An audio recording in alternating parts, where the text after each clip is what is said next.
ลมแรงมากเลยครับนี้ดูครับพายุเข้ามาแล้ว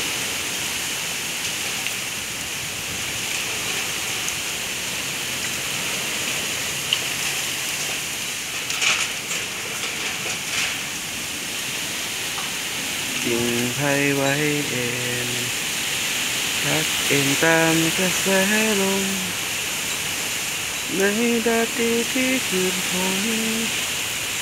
พอสายลมเพียงลำพังลมแรงแรงไม่แรงอยู่ต้นนี้ตัวน่าจะให้เพื่อจะดึงจะขอเถือ